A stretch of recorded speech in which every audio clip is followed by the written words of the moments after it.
Today, we will learn and reflect on the works of Xenophon and Plato on the trial and execution of Socrates. Now you may ask, how will studying the accounts of the trial and death of Socrates improve my soul? Well, Socrates teaches us that when we reach the end of our life, our accomplishments, the toys and stuff that we've accumulated, the positions we've obtained will mean very little. We can only die a good death, free of regret and remorse, free of terror and fear, if we have truly lived a godly life. At the end of our lives, all that will matter is who we are, whether we lived a godly life not for ourselves, but lived our life for our loved ones and for our neighbors. Many questions come to mind when we ponder the death of Socrates. What actually happened at the trial of Socrates? Why did the citizens of Athens condemn Socrates to death on trumped-up charges? These trumped-up charges brought up against Socrates were that he showed impiety towards the gods and that he was corrupting the youth. We actually have two accounts by his students of the trial of Socrates, the first by Plato and then a later account by Xenophon. We will ponder both of these accounts. Although Plato is more direct in the Apology and the Creto dialogues than a lot of his other dialogues, there's always puzzles to ponder in all of the Platonic dialogues. We always like to quote from the ancient friends ourselves, and we to encourage you to read them for yourself. At the end of our talk, we will discuss the main sources we used for this video. Please share this video with your friends. We welcome interesting questions in the comments. Sometimes these generate short videos of their own. Let us learn and reflect together.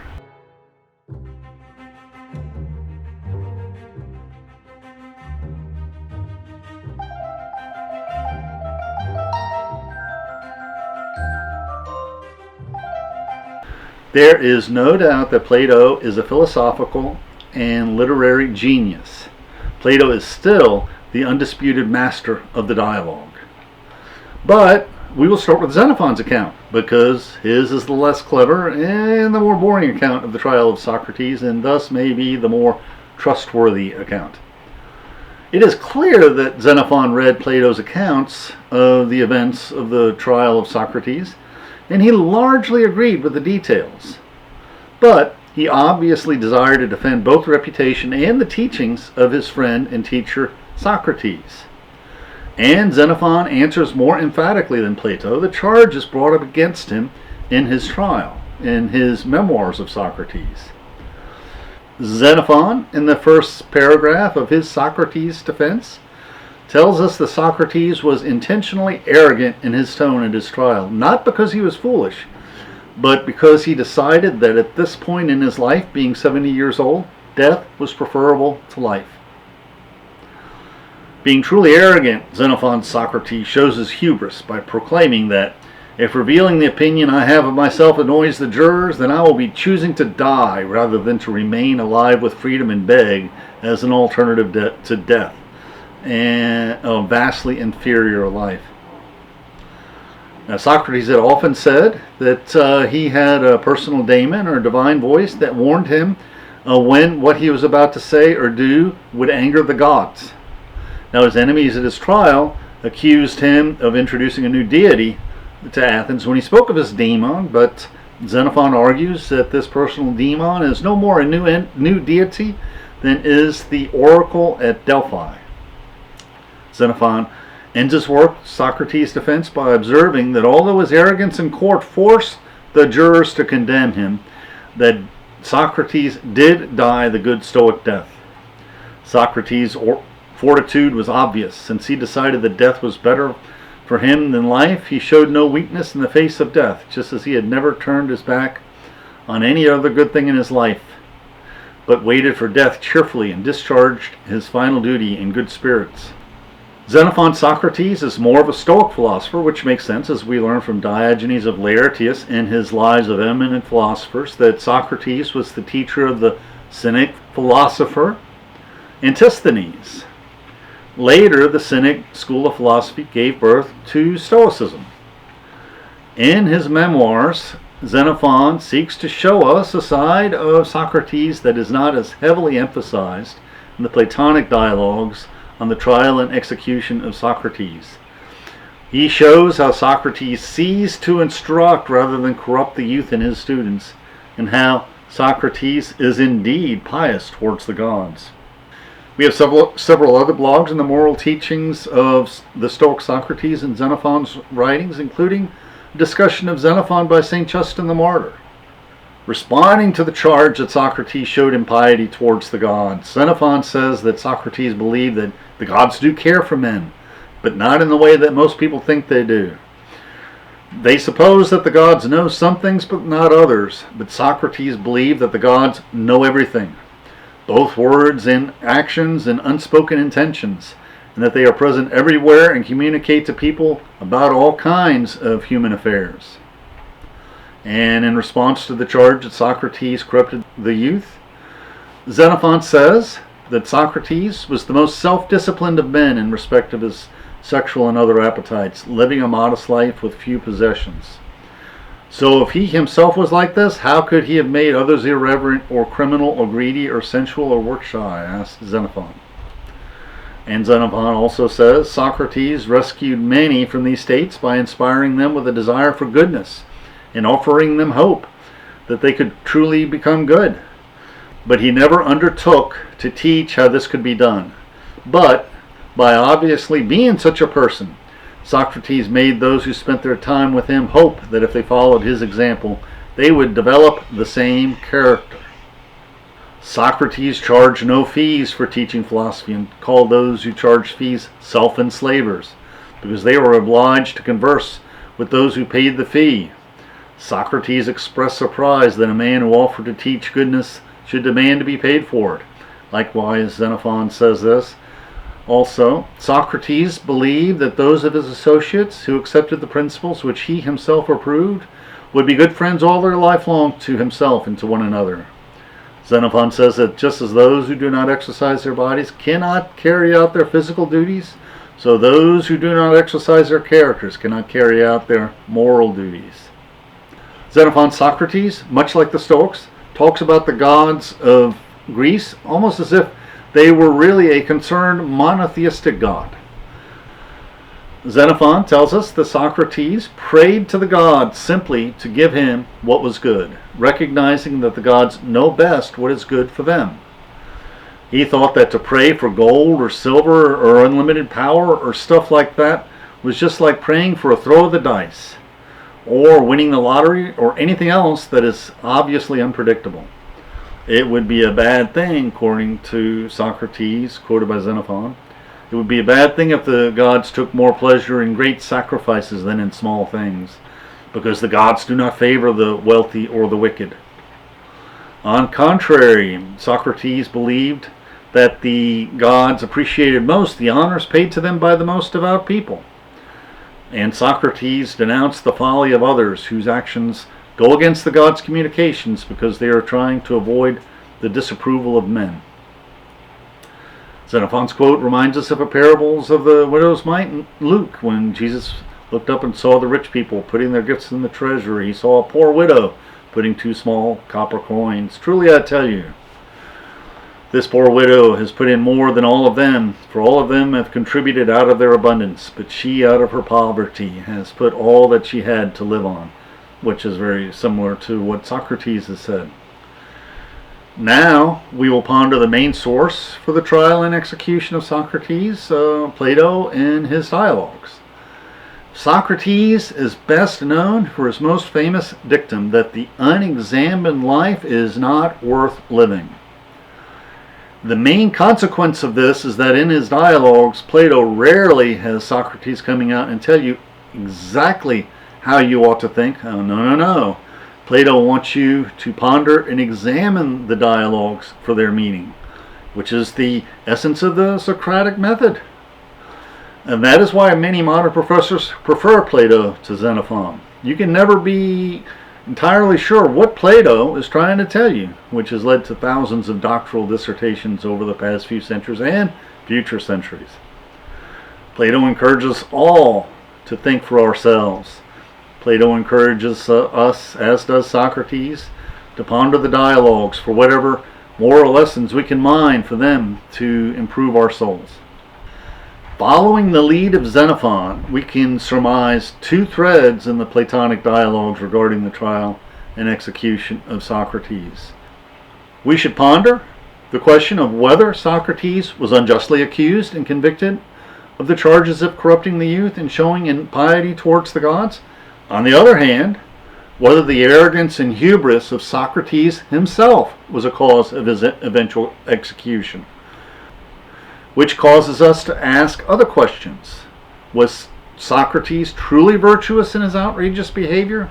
Or, we might ask, is it always good to be a gadfly who irritates everyone they encounter? First of all, let's give some background between the difference between the Athenian court system and the modern court system so we can truly appreciate the trial of Socrates. There are many differences. For instance, in the modern world, we have juries of 12 people, and carefully selected jurors. But juries in the ancient Athens had several hundred jurors, plus one, chosen randomly for serious offenses, like the charges levied against Socrates. There would be 501 jurors. And the other difference is there were very few rules other than time limits for both the defense and the prosecution for their speeches that applied in the ancient world. There was no rules of evidence. It was much easier to bring false charges in the ancient court system. There was no rules for what is acceptable testimony. There was no rules for evidence. Also, we need to give you some background about the peculiar time of the Socratic dialogues, which was in the period after Athens lost the Peloponnesian War to Sparta. After their defeat, the Athenians were expecting to suffer the fate that faced most losing sides in the ancient world, that the women and children would be enslaved and deported, that the men would either be slain or enslaved in the silver mines or other life-condemning work. But the Spartan general Lysander spared Athens, citing how Athens had helped save the Greeks in their wars against the Persians in prior times.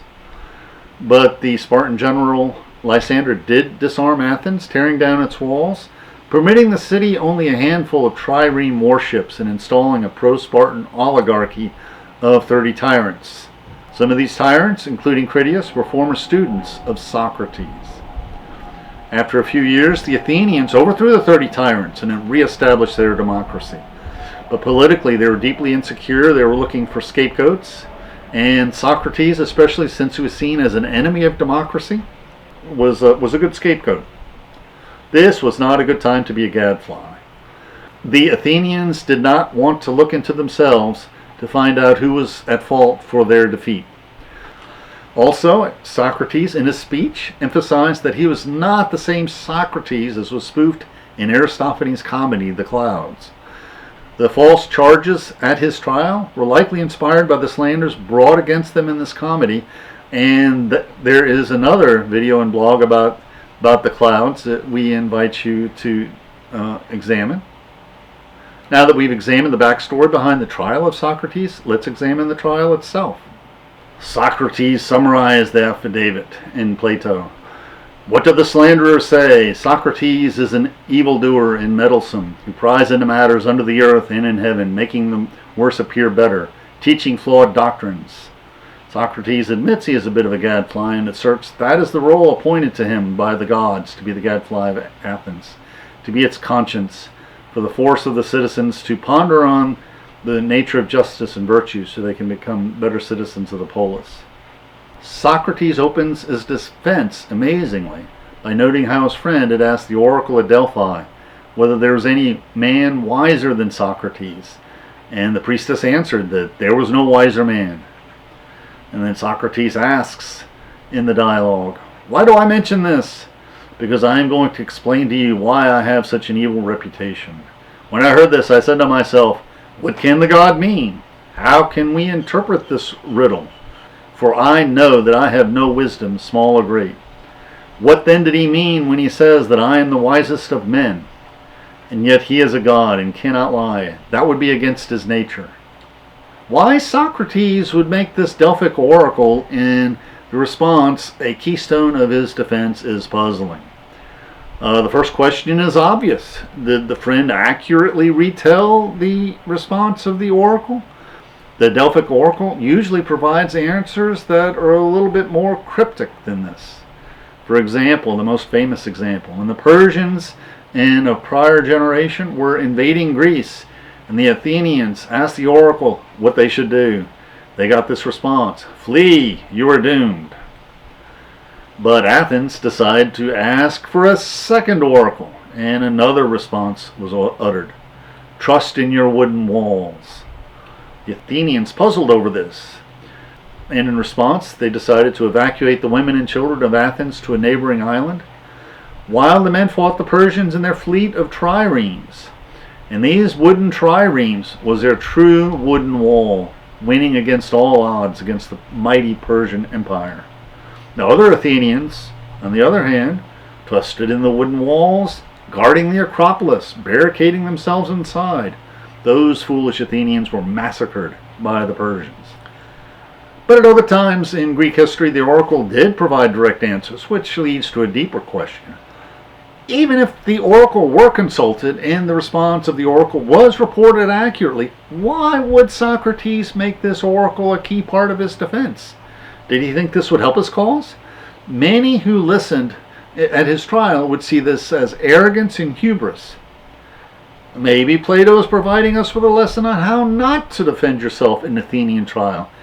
Maybe Plato is angry at Socrates for his poor defense, just as he has Creto saying that he was angry with Socrates for his defense in his dialogue. Speaking of hubris, Socrates describes how he wandered the streets of Athens searching for the wise man. He encountered a politician convinced of his wisdom, and Socrates recalled, "When I began to talk to him, I could not help but thinking that he was not really wise, although he was thought wise by many, and still wiser by himself, and I tried to be helpful by explaining to him that he thought himself wise, but was not really wise. The consequence of this was that he hated me, and his anger and enmity was shared by several who overheard our conversation. So I left him, saying to myself as I went away, although I do not suppose that either of us knows anything really beautiful and good, I am better off than he is, for he knows nothing, and thinks that he knows. But I neither know nor think that I know." So this is the running joke in the Platonic dialogues. Socrates pretends he doesn't know anything, so he runs around the marketplace of Athens, haggling people, asking them questions about justice and other such topics, pretending not to know anything. And they get really irritated when he trips them up with his relentless leading questions that make them look like fools who really don't know anything. And there's another running commentary that it is the unexamined life that is not worth living. But this can't be totally true, because most people live their lives going to church or believing whatever the preacher tells them to believe, and as long as they don't have to give up too much of their stuff or too much of their self-interest, they're really okay with that. The reality is that most people are just not intellectuals. They want to have the culture or their peers tell them what they should believe. Which leads us to the question, are glasses really necessary for salvation? Now, there are very few people in the dialogues who even truly want to examine their life, and Socrates just irritates them when he tries to point this out. Now, Socrates has a noble project. He says in the dialogues, "The truly wise knows that his wisdom is in truth worth nothing. The truly wise goes about the world obedient to the God, searching and inquiring into the wisdom of everyone, whether citizen or stranger, who appears to be wise. And if he is not wise, then you can humbly have him realize his error in judgment." But if we lose the quotes here, because Socrates really said, "If he is not wise, then in vindication of the oracle, I show him that he is not wise." Now, Socrates responds to those who question why he pursues a course that may result in his untimely death. He says this in the dialogues, "A good man ought not to calculate the chance of living or dying. He ought only to consider whether he is doing right or wrong, acting the part of a good man or of a bad one." This may be Socrates' strategy, but the challenge is to encourage your neighbor to realize his errors and mature in his wisdom on his own without you preaching to him. Now, we could decide to copy Socrates and be a gadfly, but if we do that, perhaps we shouldn't bite quite as hard as he did. Plato tells us that in his trial, 2/3 of the 501 jurors were necessary to find Socrates guilty of the charges brought against him, but that he was convicted by a narrow margin of just 30 votes. Ponder this. If there had been 30 fewer guilty verdicts 2 millennia ago out of these 501 votes, then millions of scholars and schoolboys would not have been able to debate for millennia why the Athenians executed Socrates. If only they knew. Amazingly, in the trial, more jurors voted to execute the gadfly Socrates than voted for his conviction. The reason for this is Socrates continued his arrogance and hubris. And some background here. In Athens, the condemned defendant was asked to deliver a speech where he could suggest a lesser penalty. And often defendants at this point in the trial, they would bring their wife and kids in for the jurors to show some pity to them. But this was something that Socrates would not do. No. Socrates had a better idea. Socrates starts his sentencing speech in the dialogue with this: "If you kill me, you will not find a substitute, for I am a gadfly given to the state by God." So what he's saying is, he's a God-given gadfly. How lucky you are, Athenians. For the state is a great and noble steed who is tardy in his motions, owing to his very great size, and requires to be stirred into life.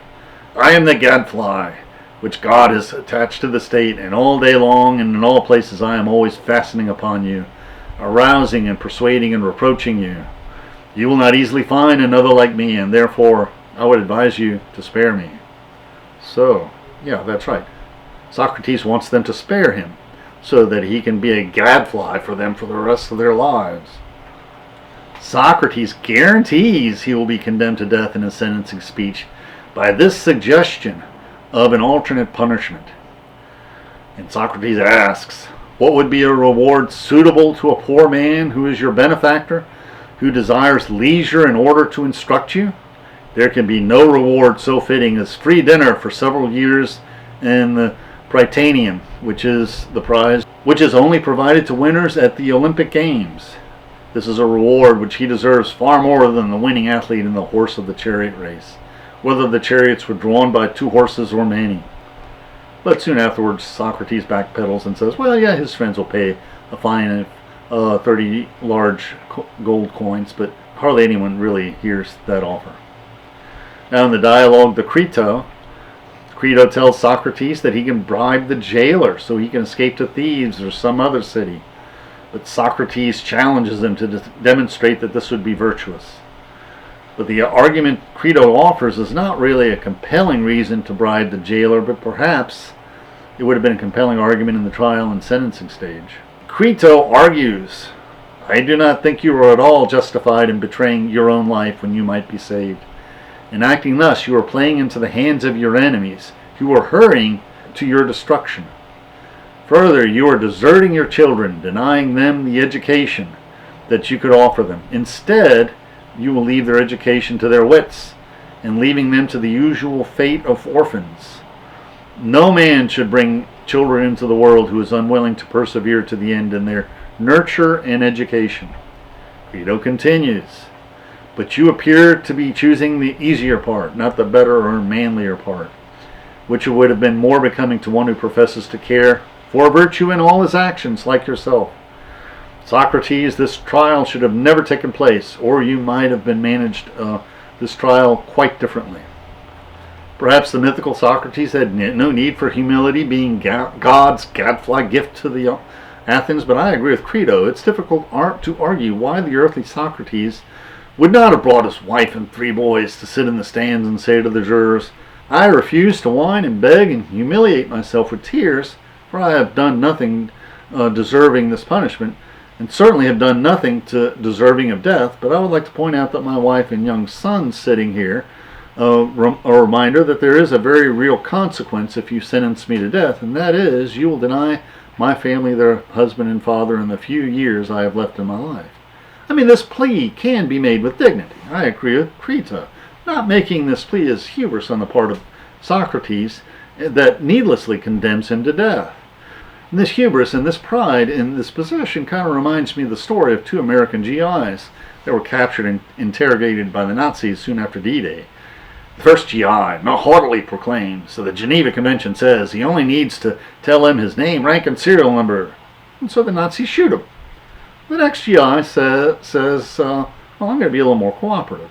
So he tells the Nazis his name, rank, and serial number, plus he eagerly tells the Nazis everything that he knows that they know already.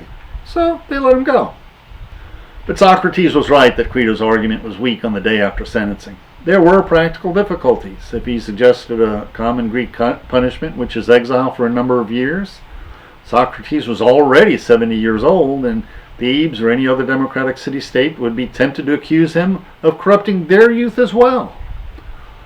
The dialogue doesn't mention it. Maybe he didn't have any guest host relationships with families in other cities, since he rarely left Athens. Since Socrates taught his students that they should respect the laws of the city, he reasoned he would lose respect if he himself ignored the laws of the city, even when he had been falsely condemned of a crime he did not commit and fled the city like a coward. It would be better to stay and die the good death that all Greeks respect. And indeed, Socrates did not fear death. And in the dialogues it says that Socrates looked forward to conversing with any ancient hero who has suffered death through unjust punishment. I can continue my search into true and false knowledge in the next world, as I have searched in this world. And I shall find out who is wise, and who pretends to be wise, and who is not. In the end of his speech to the jurors who will decide whether he will live or die, Socrates says, "Judges, be of good cheer about death, and know for certain that no evil can happen to a good man, either in life or death." Socrates is forgiving. I am not angry with my condemners, or with my accusers. They have done me no harm. Although they did not mean to do me any good, for this I gently blame them. The two main sources I have used is, first of all, Penguin Classics has an excellent edition of Xenophon with many of his dialogues and conversations of Socrates, with many good introductions, footnotes. Over the years I've always liked Penguin Classics. And also Barnes & Nobles has an excellent essential dialogues of Plato. The Barnes & Noble edition updates the classic translation by Benjamin Jowett. The Great Courses has several excellent lecture series on Socrates and the Platonic dialogues. The Masters of Greek Thought by Professor Robert Bartlett is one of my favorites because he shares my love of Xenophon, who was much more loved in the ancient world than he is in the modern world. His set of lectures begins with lectures on the works of Xenophon, which is remarkable. Another interesting set of lectures is by Professor Sigru. He is as entertaining as he is amazing because he views Plato as almost his guiding religion. So his enthusiasm by Plato is somewhat entertaining and surprising. I would also like to mention that the Great Courses Plus also has many excellent videos on Plato, and I'll show you the screenshot so you can get a flavor of some of the videos it includes. And let's not forget the painting that was in the thumbnail, The Death of Socrates. This was a painting by Jacques Lavie David, I hope I pronounced it right, in 1787. This painting has its own Wikipedia page, and I put the link in the description along with a link to a YouTube video I came across. It also talks about the painting. And you can see in the painting, Socrates has behind him most of his disciples. He is about to grasp the poisonous hemlock drink from the reluctant jailer who's looking away. Now to his left, Plato sits. He's not physically present at the death of Socrates in the dialogue, but he's present in the painting as the narrator of the dialogues. He's there more in spirit than in person. Please click on the link for our blog on Xenophon and Plato and the Death of Socrates, and also on the links for other YouTube videos like the other Stoic philosophers, and on the Aristophanes and his play The Cloud, which played such a great part in the trial of Socrates, and other interesting videos that will broaden your knowledge and improve your soul. Thank you.